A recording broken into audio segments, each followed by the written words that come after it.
everyone. Welcome to the SVK Media All Women's Food Network with my co-host, Liana, Robberecht, Executive Corporate Chef at Trico Living Well in Calgary, Alberta. We Thank are you. very, very interested to hear from today's guest. We're really excited. We have Kelly Long right here in Alberta, who is a very interesting and successful entrepreneur. She is the co-owner of Noble Premium Bison. And Liana, I think you know Kelly, hey? I do. I've known Kelly for many years, so I am so thrilled to have her and to have this really inspiring chat with her. You are really she's mind-blowing, she's inspiring, and she is like stone cold fox. Let's just put that out there right now. Well, I'm looking forward. I'm a big fan of her product. Our family has been buying it and eating it. So when I saw that it was actually local, I was very excited to know that she was going to be our guest. Just because I know you are too, but I'm a big supporter of supporting local, especially a woman. So I'm very excited that she is going to be coming on here to interview with us. Yeah, she's amazing. Let's bring her out. Oh, here we go. There she is. So Kelly, I Googled you. I knew a little bit about you. I was saying to Liana, I know that you and Liana go back, and I always Google guests just to get some information about them. But I wanted to ask you, what was the last thing you Googled? Oh my God.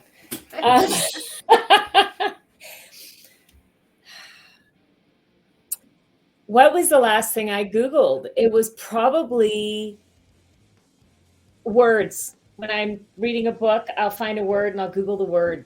And I honestly don't know what word I would have Googled. Maybe it'll come to you later on into the show. Boy, that was a surprise. I'm gonna be thinking about it. What is the last thing I Googled? Yeah, I have to Google probably about everything. I'm like obsessively like looking at things or ingredients or I don't know, just lots of different things. Colors, textures. I know what it was. I Googled confit yesterday. I was talking to a chef and I Googled confit. And what is that? It's when you cook meat. Well, I should probably have Liana explain it. When you cook meat in its own tallow. So we are developing a brisket, a bison brisket confit.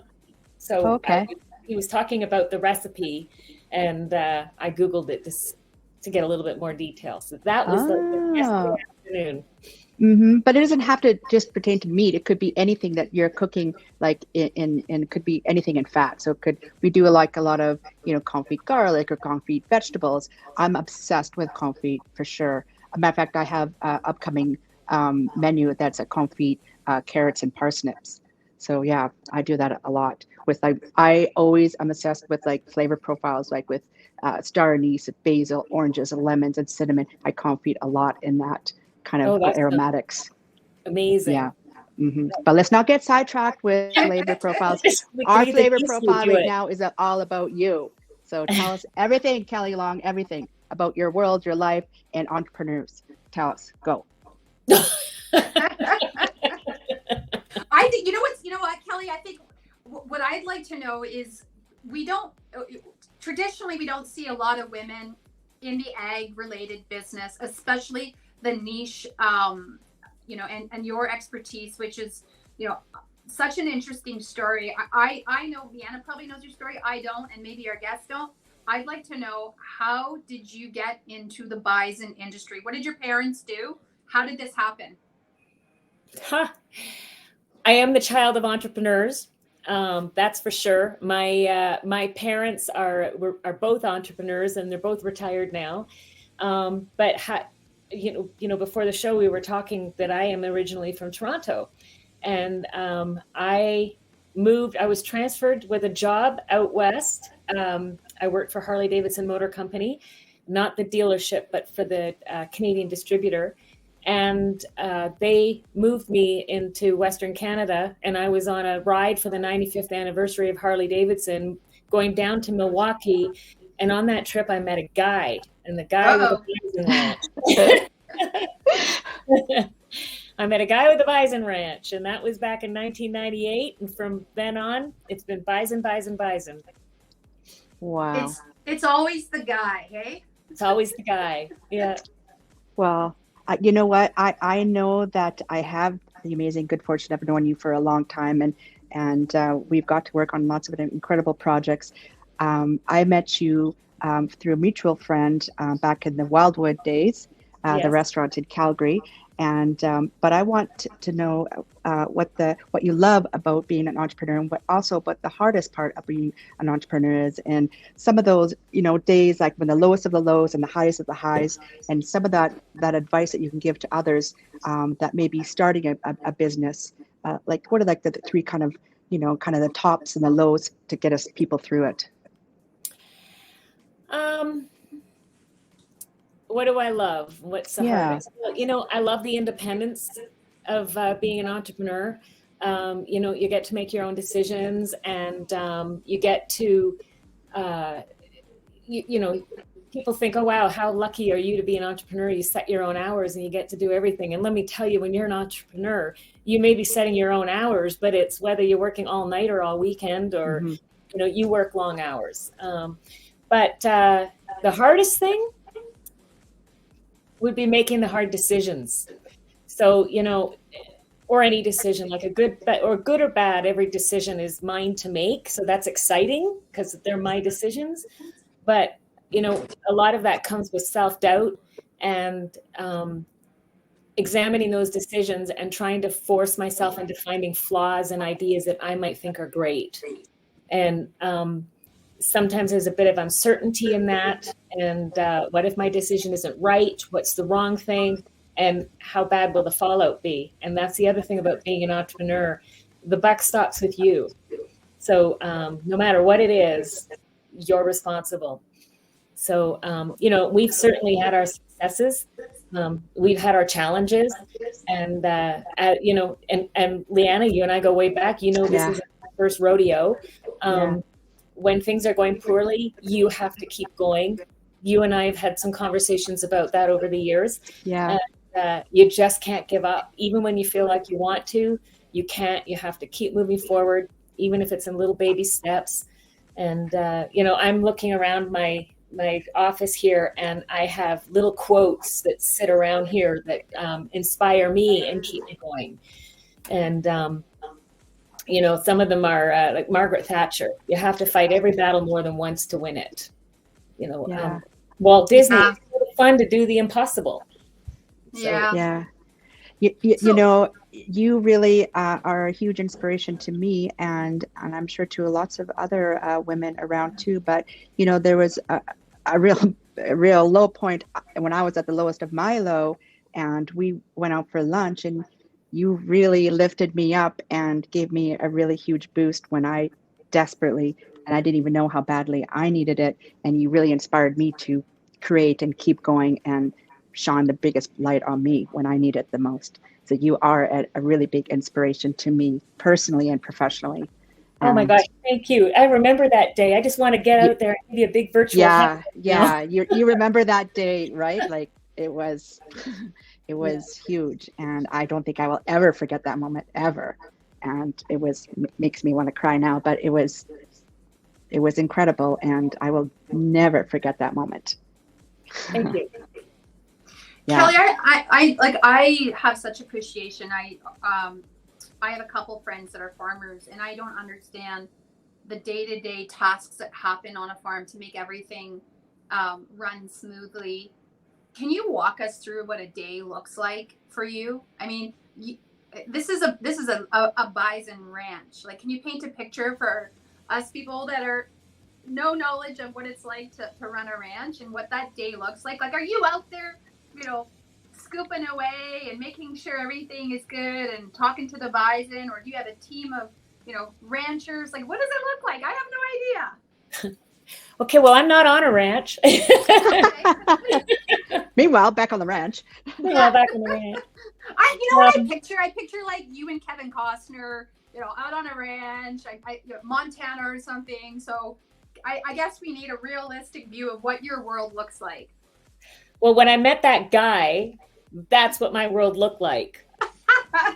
Okay. That's what it looked like. for several years, we had a couple thousand acres with bison on it. And yeah, we would, no, we had help on the ranch. We had a lot of bison, so we had help on the ranch, and it was a lot of fun.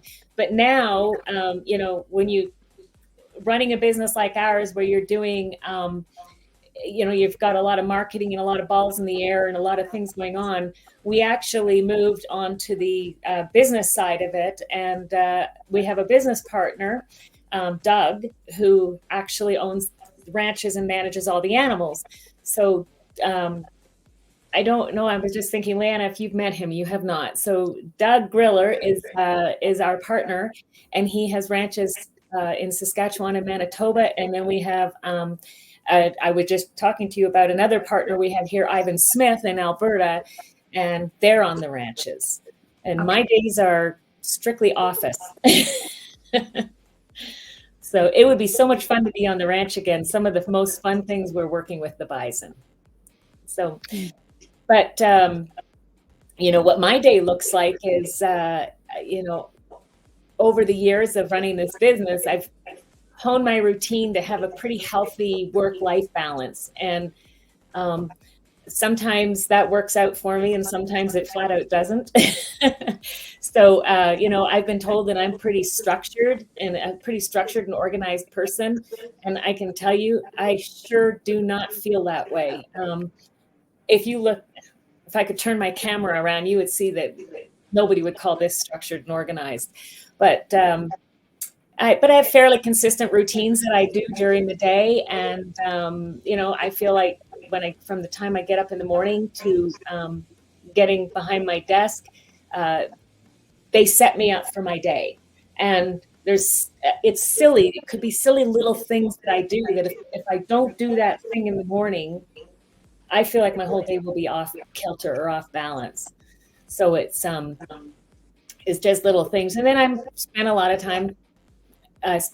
my time on the phone and in virtual meetings and talking to people.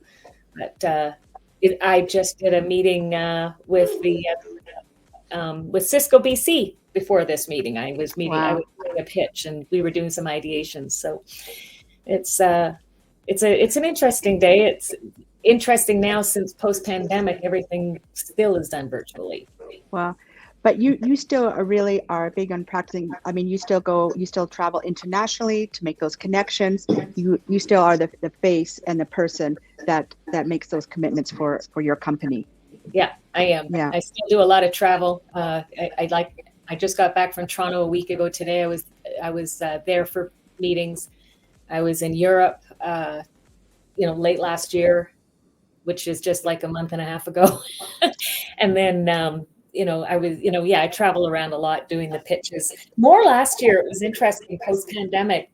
I did more travel last year than in a normal year. And I was hoping to not do so much travel this year, but it doesn't look that way so far. I've been on the road 3 times, and it's just the beginning of February.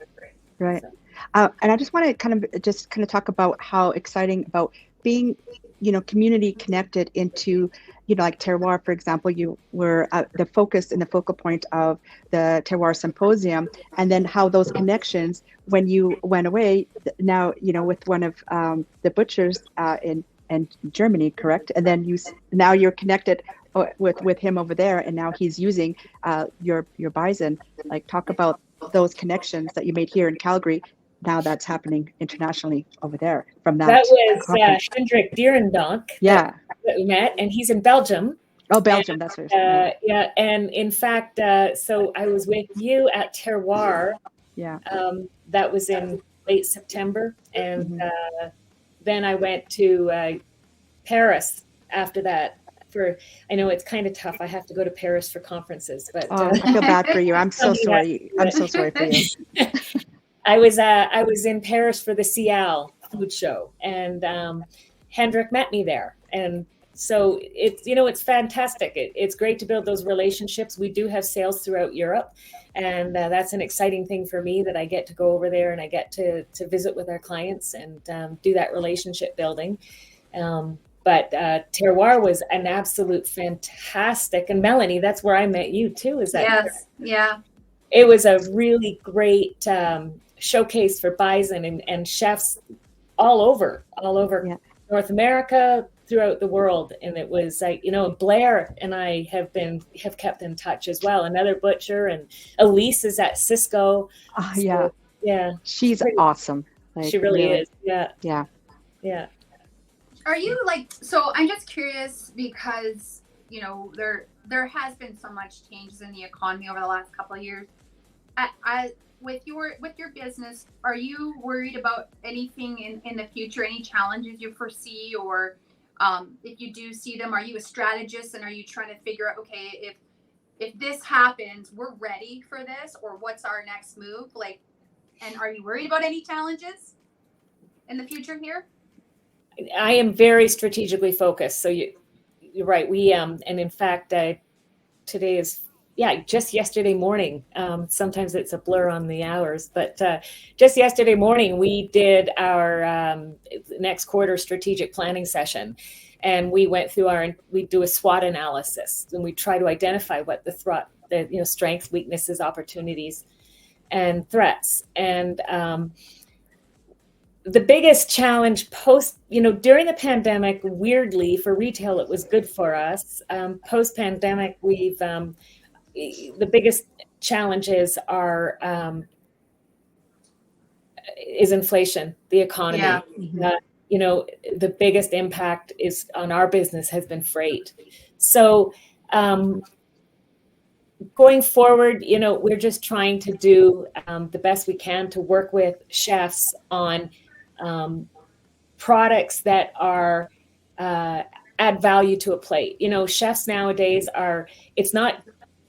people have been learning to cook at home, and they're doing more. It's not just about a pretty plate or a great tasting meal anymore. Consumers want to know how their animals were raised, yeah, how their food was raised.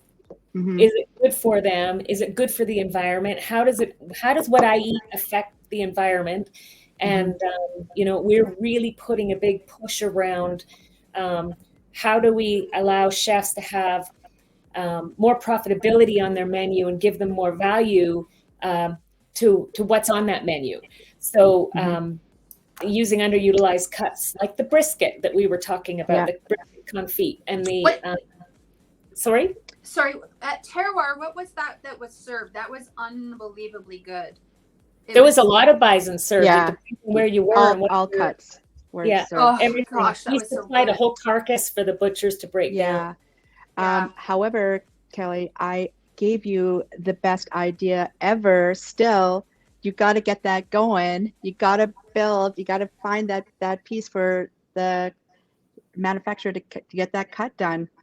Yep, you do. Korean style short ribs, the real paper thin short ribs. Yes, so good. I'm telling you, it's a game changer. It's going to revolutionize bison value-added cuts as you know it. You heard it here right now. We talked about it for now 3 years. Just got to find that processor that can cut those short ribs for you. All you have to do is build it. It's like Field of Dreams. Build it and it will come. You have to create it. Is that something that's not available because there's not a machine that actually can cut the bison? Well, what we're talking about, Mm-hmm. Is that what you mean? It's the short ribs are really finely sliced, and we don't do that at the plant just because of fingers. I gotcha. So we need to build. So we need to find a way to be able to slice it that thin that it's can be done. So we have to build a piece of equipment to do it. Yeah. I think you should do it. I'm telling you. Got to find that. Sorry, from a nutritional standpoint, like we're in our house, we're sold on Noble Premium Bison, but why bison over beef? I mean, I know I've done my research and that, but what would you say to somebody that's looking at, maybe complementing their diet and they want to have a healthier meat in their diet? Why would they choose bison over beef? Variety of reasons, and I'm still a big supporter of beef. I still love a great beef steak, but bison is different than beef in the fact that it's leaner, so less fat. You don't see the marbling in bison like you see in beef. It's more nutrient dense. The iron content is higher. You can see it in the color of the meat. It's a richer, brighter red. little bit higher in zinc, naturally higher in protein because of course you have less fat. And then it's a different flavor. It's the same flavor profile as beef, yet slightly richer and sweeter. Definitely not gamey or wild. That's a misconception. Yeah. And it's you can substitute bison for any protein, but it's the other thing is that we don't industrially raise bison. We raise it in a way that's good for. We were talking about this before. It's good for you. It's good for the planet, and it's good for the bison because a lot of people think bison's endangered, but the more we eat it, the more it's not endangered. So it's not endangered at all. Well, we're getting close to the wrap up time, Kelly. But as we're getting closer, as you're going through, your journey of your career, and that have you come to any place where you can celebrate all your wins? Have you taken the time to celebrate it, like when you're riding on your Harley? Because people don't know you're avid motorcycle rider. I am a motorcycle rider. But often I know for myself, like a lot of times women, we never take the time to celebrate our achievements. Do you take your time to celebrate your wins? Yeah. You ask Peter every once in a while when I have wins during the day. He sees me happy dancing through the house. Oh. So we've had some big wins. One day when we were getting this business started, it was probably the catalyst for me. A buyer at a major retailer called me to ask for help. And they said, the business, the industry, you can help us. And they said, they said, we need you. And I was like, oh my God, we made it. They know us. Like, wow. So nice. So we take time to celebrate those victories. And, I have had to train myself to look for those little opportunities because an entrepreneur, you usually just plow through. But I also train myself to recognize when things are really tough. And the good thing about that, and you may remember, we talked about something like this when we had our lunch that day. Yeah. When things are really tough, usually that's where the biggest opportunities are hiding. I agree. Yeah. Everything is hard before it gets easy, and that's usually where the opportunities are hiding. So I always have to tell myself when it feels really hard, it's really demotivating. I have to think, okay, what's in this? So. Yeah, I'll never forget that lunch, and also you helped create some opportunities for me, and I will be forever grateful for that, for sure. You re-inspired me when I'm a very positive person always, and at that time I didn't know I had anything left, and you created opportunities for me, and you made me feel like, I can go on. I can do it. That's what we're there for. We all have to be there for each other. Yeah, it was great. Melanie, would you like to wrap up? I was just going to say, before we say goodbye to you, Kelly, and everyone else, what would be one takeaway for a woman that's wanting to get in the ag industry or scale up? What would be that one piece of advice that you would like to give that audience? The biggest thing for me is integrity. A person in a business is judged by their actions and the strength of the word. So, build on a solid foundation of integrity, and also always keep learning. Never stop learning. We make mistakes, but those two can, integrity and making mistakes can go together. They and help you to. Don't dwell on the fact that it might be fuel for regret, but it could provide wisdom and perspective to be better. So, and then persistence. The biggest thing for me is persistence. It's never stop making those moves forward. Never stop trying harder. And like I said, find a little nuggets when things are hard. There's something great coming. Thank you so much, Kelly. And tell us, where can we find that delicious bison products? Okay, well, for food service, of course, Cisco across Canada. So Cisco across Canada, and at retail, it's at Costco across Canada, Sobeys across Canada, Safeway, Thrifty Foods, Federated Co-op, and now in Longo's and Farm Boy in Ontario. So we're right at retail right across Canada. And if you want to find some delicious inspired recipes from you know who, where would we find them? Oh, go to Noble Premium Bison to our recipe, noblepremiumbison.com, and there's quite a few recipes from Liana on there. I saw a couple. I saw the bison chili. I'm actually going to try that. I don't know if it'll be as good as yours, Liana, but I'll try it. Oh, she does a great job. So recipes are amazing. And we'll be working on some new projects coming up soon. So I'm very excited. So we'll stay tuned for those. So it'll be great. Thank you so much, Kelly. You're an awesome friend and also awesome inspiration to so many. So appreciate it. Thank you, Liana, and thank you, Melanie. It's been great to be here with you today. Thank you, everyone, and thank you, Kelly and Liana, and thank you for watching the SVK Media All Women's Food Network. Stay tuned for our guest next month. Thank you. Thank you.